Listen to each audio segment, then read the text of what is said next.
இளைஞர்கள் இயக்கமாக மாற்ற வேண்டும் என்பதற்காக மக்களுக்கு அறிமுகமானவர்களை வைத்து சொன்னால் அவர்கள் இன்னும் அதை ஏற்றுக்கொள்வார்கள் என்பதற்காக இன்று போதை வேண்டாம் நல்ல பாதை அமைப்போம் என்று ஒரு மக்கள் விழிப்புணர்வு இயக்கத்தை ராஜ்நிவாசில் ஆரம்பித்திருக்கிறோம்.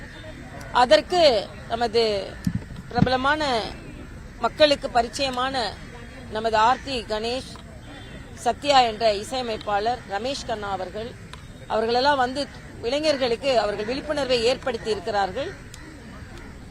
நிச்சயமாக புதுச்சேரியில் போதை வஸ்து கட்டுப்படுத்தப்பட்டிருக்கிறது, இரும்பு கரம் கொண்டு ஒடுக்கப்பட்டிருக்கிறது. ஆனால் இந்த போதை பழக்கம் இளைஞர்களை பாதை மாற வைக்கிறது. அதனால் அந்த போதை பழக்கத்தை தடுக்க வேண்டும் என்பதற்காகத்தான் இந்த விழிப்புணர்வு இயக்கம். இதில் நீங்க அனைவருமே கலந்து கொள்ளலாம், இணையத்திலும் இணையலாம், இதயத்தாலும் இணையலாம். அதனால இன்னைக்கு குழந்தைகள் மத்தியில் இந்த விழிப்புணர்வை ஏற்படுத்தியதில் எனக்கு மிக்க மகிழ்ச்சி. இது முதல் நிகழ்ச்சி, தொடர்ந்து இந்த நிகழ்ச்சி நடைபெறும். ஒரு மக்கள் இயக்கமாக விரிவடைய செய்து இந்த போதையை தடுப்பதற்காக அத்தனை முயற்சிகள் மேற்கொண்டு வருகிறோம். இன்று காலை போதை தடுப்பு பிரிவு அலுவலர்கள் கூடயும் அதிகாரிகள் கூடயும் கூட்டம் நடந்தது. அதுல இன்னும் போதை பழக்கம் இருப்பதை தடுப்பதற்கான முயற்சிகள் மேற்கொள்ளப்படும். போதை மறுவாழ்வு மையங்கள் அமைக்கப்படும்.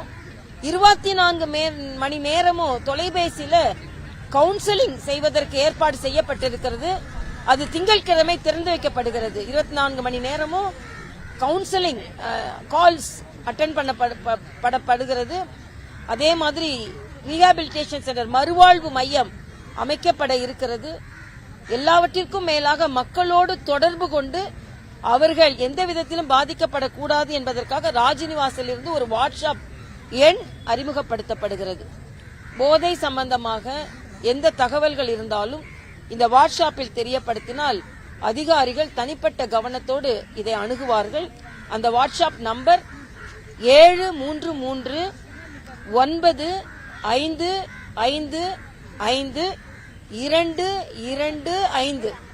மறுபடியும் சொல்கிறேன், 7339552225. ஆங்கிலத்தில் சொல்லும் பொழுது 7339555225. 7339555225. இந்த நம்பர்ல நீங்க எந்த பதிவு வேணாலும் செய்யலாம்.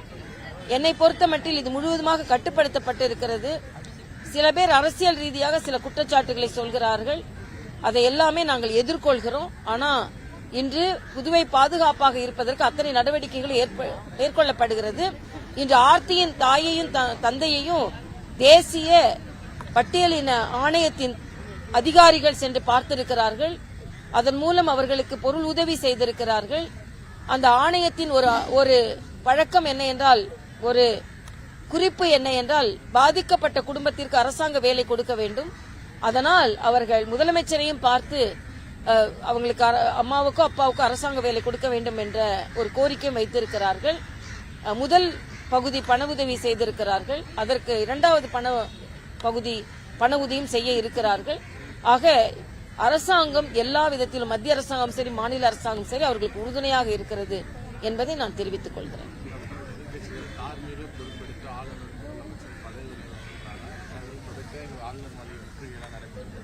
நான் முதல்ல அவங்கள்ட்ட ஆளுநர் மாளிகை முற்றுகை, நீங்க எல்லாம் என்ன சொன்னீங்க?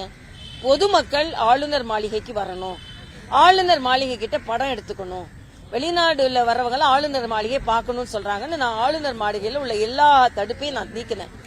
அப்ப நீங்க தடுப்பு இருக்கணும்னு தான் நினைக்கிறீங்களா? ஆளுநர் மாளிகை ஏன் முற்றுகை? அதை பத்தி ஒன்னும் எங்களுக்கு கவலை இல்ல. ஆனா எல்லாம் நேரம் நடந்துகிட்டு இருக்கும்போது எதுக்கு ஆர்ப்பாட்டம் பண்றீங்க? நடவடிக்கை எடுக்கப்பட்டு கொண்டிருக்கிறது, விரைவுபடுத்தப்பட்டிருக்கிறது. புதிய விரைவு புலனாய்வு குழு அமைக்கப்பட்டிருக்கிறது. விரைவு கோர்ட் அமைப்பதற்கு அத்தனை முயற்சிகளும் மேற்கொள்ளப்பட்டிருக்கிறது. போதை தடுப்பு முற்றிலுமாக இரும்பு கரம் கொண்டு ஒடுக்கப்பட்டு கொண்டிருக்கிறது. ஆக இதையெல்லாம் நீங்க பாருங்க. சும்மா ஆர்ப்பாட்டம் பண்ண வேண்டும் என்றால் அதற்காக ஆர்ப்பாட்டம் பண்ண, பொதுமக்கள் இதை புரிந்து கொண்டிருக்கிறார்கள் என்பதுதான் எனது கருத்து.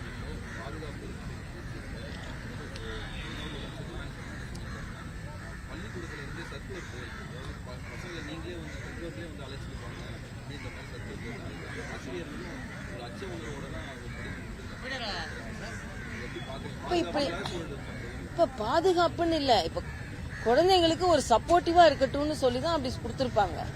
அதனால இது ஒரு பாதுகாப்பான ஒரு சூழ்நிலை வரணும்ன்றதுக்காக சில நடவடிக்கைகள் எடுத்து அதே பாதுகாப்பற்றதாக எடுக்கிறது எப்படி இருக்கும்? இல்ல இப்போ ஒரு சம்பவம் நடந்த உடனே குழந்தைங்களுக்கு எல்லாம் ஒரு அச்ச உணர்வு வரும் இல்லையா, அதை போக்குறதுக்கு அவங்க அப்படி சொல்லியிருப்பாங்க. அவ்வளவுதான்.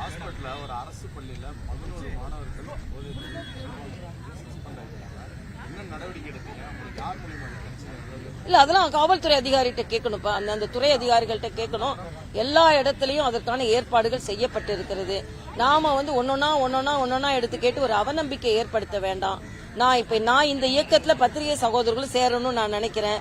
நீங்களும் சேர்ந்து என் கூட இந்த விழிப்புணர்வை ஏற்படுத்துங்கள். நாம சும்மா குறையே சொல்லிக் கொண்டிருக்காமல் நிறையாக நாம் எல்லாரும் சேர்ந்து மக்களுக்கு விழிப்புணர்வை ஏற்படுத்துவோம். அதான் நான் சொல்ல முடியும்.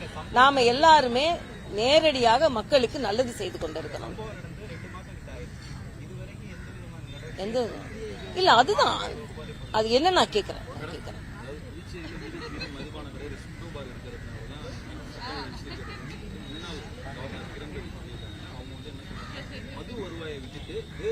இல்ல இது அவங்க ஐடியா மட்டும் இல்ல, நாமளே அதை தான் செஞ்சிட்டு இருக்கோம்.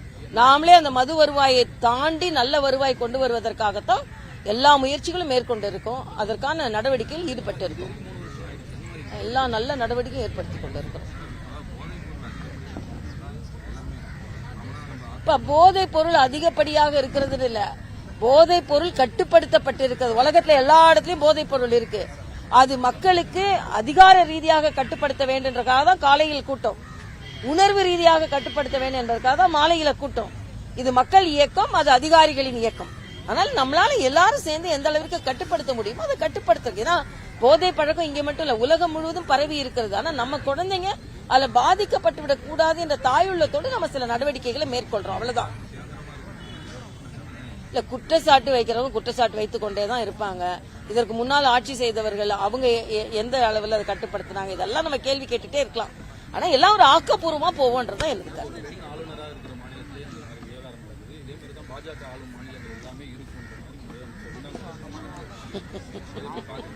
நான் முன்னாள் முதலமைச்சர் சொல்றதெல்லாம் அவர் ஏதாவது லாஜிக்கா ஒன்னும் சொல்ல மாட்டாரு. அதனால அதுக்கு நான் பதில் சொல்ல விரும்பல. பெண் ஆளுநர் தான், அதுக்கு நான் பெண் ஆளுநர் ஒண்ணு எல்லா பெண்களும் கொடுமைப்படுத்துக்கிறேன் நம்ம சொல்றோம்.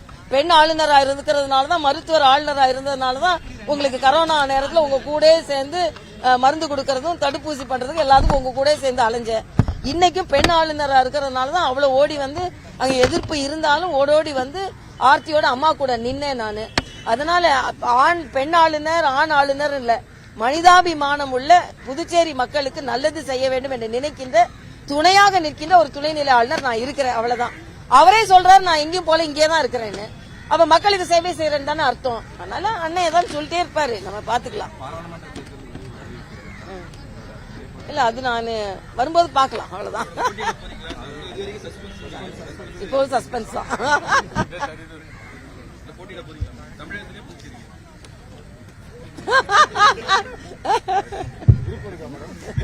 இப்ப ஏற்கனவே சொல்லிட்டேன் எனக்கு விருப்பம் இருக்குன்னு. எப்பவுமே சொல்லிட்டேன், மக்களோட மக்களா இருக்கிறதா விருப்பம். ஆனா நமக்குன்னு ஒரு பணி கொடுத்துருந்தா அதை நான் செய்யற பழக்கம் எனக்கு உண்டு. அவ்வளவுதான்.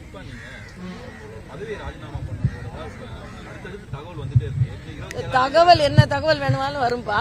ஏதாவது நடத்த உங்களுக்கு தெரியாமையா நான் செய்ய போறேன், அதை யோசனை பண்ணிக்கோங்க. உங்களெல்லாம் நான் ரொம்ப நம்புறேன். ஏதாவது ஒரு நடவடிக்கை இருந்ததுன்னா உங்ககிட்ட சொல்லிட்டு தான் செய்வேன். அது வரைக்கும் வர தகவல் எல்லாமே பொய் தகவல் வச்சுக்கோங்க. ஓ அப்படி ஒரு தகவல் வருதா, அக்கா ஏன்ட்ட செய்யாம சொல்ல மாட்டாங்க, நீங்களே சொல்லிடுங்க.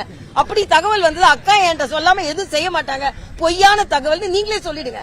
அந்த கேரண்டியை நான் உங்களுக்கு கொடுக்குறேன். மோடி கேரண்டி மாதிரி இது லேடி கேரண்டி. தேங்க்யூப்பா.